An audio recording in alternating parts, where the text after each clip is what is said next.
হ্যাঁ, আপনার মনে আছে ছোটবেলায় যখন আমাদের ছোটখাটো কোনো রোগ হতো, যেমন হাঁচি কাশি সর্দি, তখন বাবা আমাদের গ্রামের এমন একটা ডাক্তারের কাছে নিয়ে যেত যে আমাদেরকে মোটা মোটা ঔষধ বা বড় বড় ইনজেকশনের ভয় না দেখিয়ে ছোট্ট ছোট মিষ্টি মিষ্টি এমন কিছু ওষুধ দিত যেগুলো খেয়ে সারপ্রাইজিংলি আপনি ঠিকও হয়ে যেতেন। এখন আপনার মনে থাক বা না থাক, সেগুলোকে বলা হয় হোমিওপ্যাথি, যেটার মার্কেট ভ্যালু বর্তমানে গিয়ে দাঁড়িয়েছে $19 বিলিয়ন। একদিকে যেমন এটার মার্কেট দিন দিন গ্রো করছে, তেমনি এটা নিয়ে বাড়ছে অনেক সমালোচনা। আর আমাদের আজকের ভিডিওতে আমরা জানবো হোমিওপ্যাথি কি, এটার ইতিহাস কি, অ্যান্ড মোস্ট ইম্পর্টেন্টলি হোমিওপ্যাথি আদৌ কাজ করে কিনা। তো চলুন শুরু করি। হোমিওপ্যাথির শুরুটা হয়েছিল ফার্স্টেশন থেকে, আর এই ফার্স্টেশন ছিল তৎকালীন সময়ের চিকিৎসা ব্যবস্থার উপরে। সময়টা ছিল 1796 সাল, অ্যান্ড অনেস্টলি বললে তখনকার সময়ের চিকিৎসা রোগের চেয়েও বেশি ভয়ঙ্কর ছিল। আপনাকে কয়েকটা এক্সাম্পল দেই। ব্লাড লিডিং এর কনসেপ্ট চলতো। আপনার ছোট থেকে ছোট রোগ, যেমন হাঁচি কাশি সর্দি বা জ্বরের মতো রোগের জন্য আপনার শরীরের বিভিন্ন পার্ট কেটে রক্ত বের করা হতো। আর এত এত রক্ত বেরিয়ে যেত যেগুলোর হিসাব পর্যন্ত ডাক্তাররা রাখতে পারতো না। আমেরিকার প্রেসিডেন্ট জর্জ ওয়াশিংটনের মৃত্যু এমন করে হয়েছিল। তার গলার মধ্যে সমস্যা হয়েছিল, আর ডক্টররা তার বিভিন্ন পার্ট কেটে রক্ত বের করা শুরু করে দিয়েছিল। বলা হয় যে এত এত ব্যাগ রক্ত বেরিয়ে গিয়েছিল যেগুলোর হিসাব পর্যন্ত ডক্টররা করতে পারেনি। আর একটা সময় রক্ত শূন্যতার জন্য জর্জ ওয়াশিংটনের সেখানেই মৃত্যু হয়েছিল। তাছাড়া পেটের মধ্যে অল্প একটু সমস্যার জন্য আপনাকে এত ভয়ঙ্কর রকমের বমির ওষুধ দেয়া হতো যেগুলো খেয়ে আপনার অবস্থা আরো বেশি খারাপ হয়ে যেত। এখন এত ছোট ছোট রোগগুলোকে ঠিক করার জন্য এমন ভয়ঙ্কর ভয়ঙ্কর কিছু ট্রিটমেন্ট বানিয়ে রেখেছিল যেগুলোতে মানুষ পুরো বিরক্ত হয়েছিল। তবে হ্যাঁ, আপনি এই ব্যাপারটা মাথায় রাখবেন যে এখন প্রেসার মাপার মেশিনটা আপনি যত সহজে ইউজ করতে পারেন, তখন কিন্তু এটা ছিল না। জার্মস থিওরি তখন জন্ম হয়নি। তবে এই সমস্ত ব্যাপারগুলো জার্মানিতে বসে থাকা স্যামুয়েল হ্যানোমেন নামের একটা লোক খুবই মন দিয়ে দেখছিল। আর সে প্রচন্ড ফার্স্টেশনে এসে বলে দিয়েছিল যে এগুলো হচ্ছে গিয়ে অ্যালোপ্যাথি। ব্যাপারটা সে আউট অফ কন্টেম বলেছিল। সে বলেছিল তারা রোগের চিকিৎসা করে রোগের অপোজিটে গিয়ে, কিন্তু আমি বানাবো নতুন একটা কনসেপ্ট যেটার নাম হবে হোমিওপ্যাথি। আর তাকেই বলা হয় ফাদার অফ হোমিওপ্যাথি। সে বলেছিল আমি এমন এমন বেসিক কিছু কনসেপ্ট দিব যেই কনসেপ্টের উপরে পুরো হোমিওপ্যাথিকে গভর্ন করা হবে। অ্যান্ড যদি আমি অনেস্টলি বলি, সেই কনসেপ্টগুলো শুনলে আপনি পুরোপুরি শকড হয়ে যাবেন। তার প্রথম প্রিন্সিপাল ছিল প্রিন্সিপাল অফ সিমিলারিটি। সে বলেছিল যেই জিনিসটার জন্য রোগটা হয়েছে, যদি সেই জিনিসটাই রোগীর শরীরের মধ্যে অল্প অল্প মাত্রায় দেয়া হয়, তাহলে সেইটা থেকেই সেটার চিকিৎসাও বেরোতে পারে। দ্বিতীয় প্রিন্সিপাল হচ্ছে ডাইলুশনের। এখন ব্যাপারটা একটু টেকনিক্যাল, তবে আমি সহজ করে বলার ট্রাই করছি। সে বলেছিল রোগীদেরকে ওষুধ ডিরেক্টলি দিও না, রোগীদেরকে ডাইলুট করে ওষুধ দাও। এখন ডাইলুট কিভাবে করবেন? 1 পার্ট ওষুধ নিন, 9 পার্ট পানি নিন, এগুলো একসাথে মিলিয়ে দিন, হয়ে গেল 1x ডাইলুশন। এটাকে আরো ডাইলুট করতে চান, সেই আগের পার্ট থেকে 1 পার্ট বের করুন, সেটাকে আরো 9 পার্টের সাথে মিলিয়ে দিন, হয়ে গেল 2x ডাইলুশন। 2x কে 1C-ও বলা হয়, কারণ 1C ইকুয়াল টু 1/100 হয়। এখন যদি এটাকে আরো ডাইলুট করতে চান, তাহলে আগের পার্ট থেকে একটা পার্ট বের করুন, সেটাকে 100 গ্লাস পানির মধ্যে মিলিয়ে দিন, হয়ে গেল 2C ডাইলুশন, মানে 1/10,000। এখন আপনি যে কোনো একটা হোমিওপ্যাথির দোকানে যান, সেখান থেকে একটা ওষুধ নিয়ে পেছনে সেটার পোটেন্সি চেক করুন, সেখানে আপনি আরামসে 30x বা 200C পর্যন্ত ডাইলুটেড ওষুধ পেয়ে যাবেন। যার মানে আপনি বুঝতেই পারলেন যে হোমিওপ্যাথির ওষুধগুলো কত বেশি ডাইলুট করা থাকে। এখন আপনার কাছে আমার একটা কোয়েশ্চেন, যেই ওষুধ যত বেশি ডাইলুট করা, সেটা কি তত বেশি পাওয়ারফুল নাকি তত কম পাওয়ারফুল?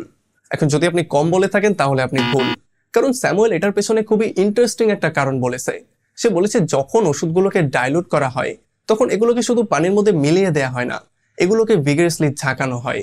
আর এই ঝাঁকানোর জন্য লাস্টে গিয়ে যেটা বাঁচে সেটা কোনো পানি থাকে না, সেটা হয়ে যায় একটা স্পিড লাইক সাবস্টেন্স। মানে পানিগুলো ওষুধের সমস্ত কোয়ালিটিকে অবজার্ভ করে নেয়, মানে দ্য ওয়াটার রিমেম্বার্স।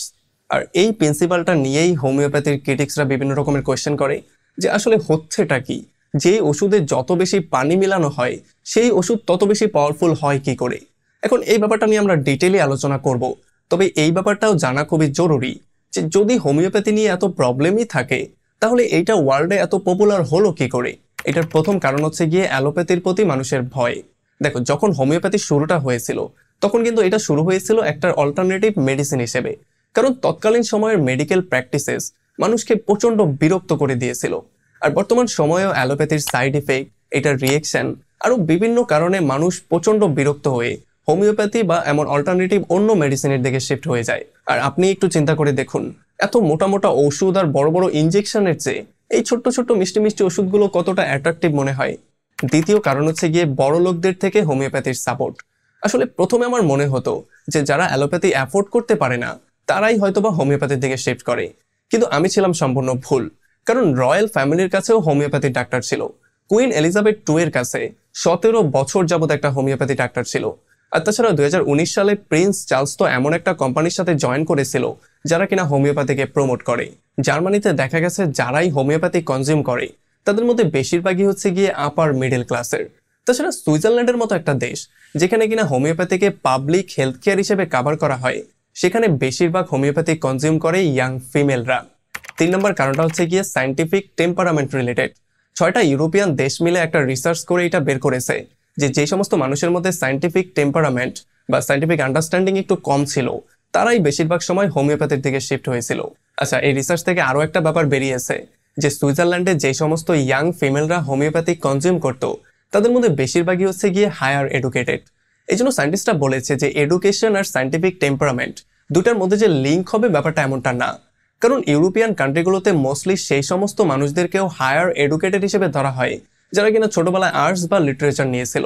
এই জন্যই সায়েন্টিস্টরা বলেছে যে যারাই হায়ার এডুকেটেড তাদের মধ্যে সায়েন্টিফিক টেম্পারামেন্ট বা সায়েন্টিফিক আন্ডারস্ট্যান্ডিং যে অতটা বেশি থাকবে এটা জরুরি না।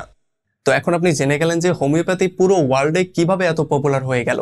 এখন আপনি এটাও জেনে নিন যে হোমিওপ্যাথিকে নিয়ে কেন এত ক্রিটিসিজম করা হয়।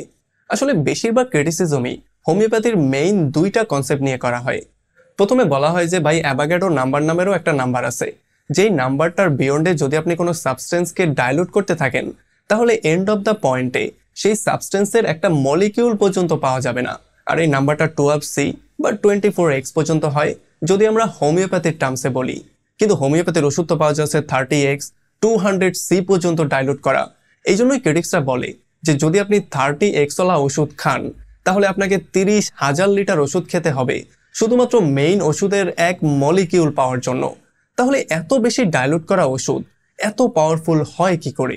আর দ্বিতীয় ব্যাপারটা আপনারা বলছেন যে ডাইলুশনের সময় আপনারা শুধু পানির মধ্যে না মিলিয়ে ভিগারাসলি শেকিং এর মাধ্যমে এমন একটা জিনিস বানিয়ে ফেলেন যেটা একটা স্পিড লাইক সাবস্টেন্স হয়ে যায়।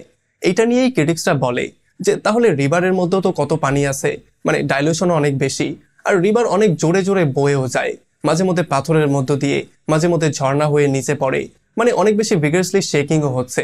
এখন যদি আমরা রিভারের মধ্যে 1 ফোঁটা বিষ মিলিয়ে দেই তাহলে একটা পর্যায়ে গিয়ে কি রিভারের সমস্ত পানিগুলো বিষাক্ত হয়ে যাবে, যেটা খাওয়ার সঙ্গে সঙ্গেই মৃত্যু হয়ে যাবে? এমনটা তো হবে না। তাহলে এই হোমিওপ্যাথির ওষুধ কি করে এত বেশি পাওয়ারফুল হচ্ছে? তো এখন যদি আপনি ক্রিটিক্সকে জিজ্ঞেস করেন যে ভাই যদি এতই প্রবলেম হয় তাহলে হোমিওপ্যাথি খেয়ে মানুষ সুস্থ কি করে হয়, এখন এই ব্যাপারটার অ্যান্সার ক্রিটিক্সরা 2 ওয়েতে দেয়।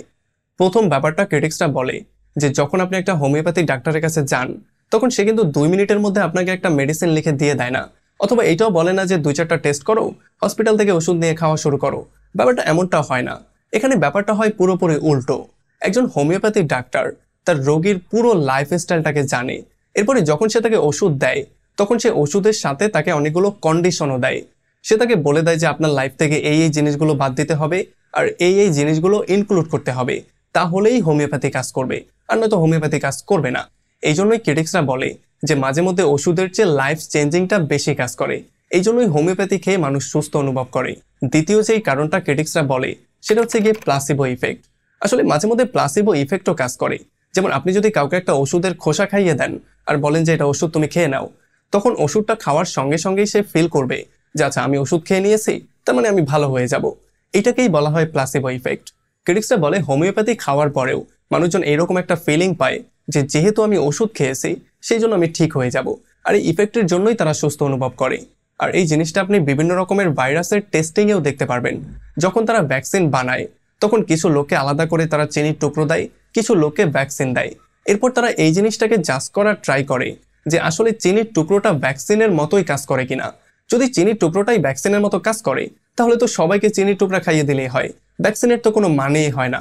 তো এখন আপনি বলতে পারেন হোমিওপ্যাথির প্রিন্সিপাল, পপুলারিটি, ক্রিটিসিজম সবই তো জানলাম, কিন্তু আসল কনক্লুশনটা কি? আসলে কনক্লুশন হচ্ছে হোমিওপ্যাথি হচ্ছে একটা অল্টারনেটিভ মেডিসিন যেটার মধ্যে অনেক ভালো ভালো দিক আছে যেগুলোকে আমাদের অবশ্যই অবজার্ভ করা উচিত। যেমন বলা হয় বাচ্চাদের মধ্যে হোমিওপ্যাথির সাইড ইফেক্ট খুবই কম হয়, এই জন্য বাচ্চাদেরকে অ্যালোপ্যাথির চেয়ে হোমিওপ্যাথি বেশি প্রেফার করা হয়। তবে হ্যাঁ, হোমিওপ্যাথি নিয়ে বিভিন্ন রকমের বড় বড় ক্রিটিসিজম আছে, যে ক্রিটিসিজমের অ্যান্সারগুলো হোমিওপ্যাথিকে অবশ্যই দিতে হবে, তাও খুবই ভ্যালিড ওয়েতে। আপনি অ্যালোপ্যাথিকেই দেখেন, তারা শুধুমাত্র গলার চিকিৎসা করার জন্য শরীর কেটে রক্ত বের করছিল, যেটা নিয়ে কত ক্রিটিসিজম সহ্য করতে হয়েছে। তবে তারা কিন্তু দমে যায়নি, তারা রিসার্চ করেছে, পড়াশোনা করেছে, নিজেদেরকে ইমপ্রুভ করেছে, আর এখন তারা এত বেশি পপুলার হয়ে গেছে যে তারা পুরো মেডিকেল ইন্ডাস্ট্রিকে লিড করছে। মজার ব্যাপার হচ্ছে তাদের নামটা পর্যন্ত স্যামুয়েল হ্যানুম্যান রাগের মাথায় দিয়েছিল, তারা কিন্তু সেই নামটা নিয়েই সামনে এগোচ্ছে। হোমিওপ্যাথিকেও এমন কিছু একটা করা উচিত যাতে করে তাদেরকে নিয়ে যেই ক্রিটিসিজম করা হয় সেগুলোর অ্যান্সার তারা ভ্যালিড ওয়েতে দিতে পারে। মাঝে মধ্যে আপনি এইটাও দেখতে পাবেন যে ডক্টররা আপনাকে হোমিওপ্যাথি আর অ্যালোপ্যাথির মিক্সচার প্রেফার করে, কারণ এই মিক্সচারটাও খুব ভালো কাজ করে। তাছাড়া এইটাও আপনি শুনে থাকবেন যে একটা লোক অনেক বেশি অ্যালোপ্যাথি খাওয়ার পরেও ঠিক হচ্ছিল না, কিন্তু যখনই সে হোমিওপ্যাথি খাওয়া শুরু করলো তখনই সে সুস্থ হয়ে গেল। এখন এটাই হচ্ছে কি একটা প্রমাণ যে হোমিওপ্যাথি কাজ করে। তবে এটা সব রোগের জন্য কাজ না করলেও বিভিন্ন ছোট ছোট স্পেসিফিক রোগের জন্য হোমিওপ্যাথি অ্যালোপ্যাথির চেয়ে ভালো কাজ করে। যাই হোক, আমাদের আজকের ভিডিওটা এতটুকুই ছিল। আমি আশা করবো আপনি আপনার কোয়েশ্চেনের অ্যান্সারগুলো পেয়ে গেছেন। যদি এখনো আপনার মাইন্ডে কোনো কোয়েশ্চেন থাকে সেটা আমাকে কমেন্ট করে অবশ্যই জানাবেন। আর ভিডিও ভালো লাগলে লাইক তো অবশ্যই করবেন, আর চ্যানেলে নতুন হলে সাবস্ক্রাইব তো মাস্ট।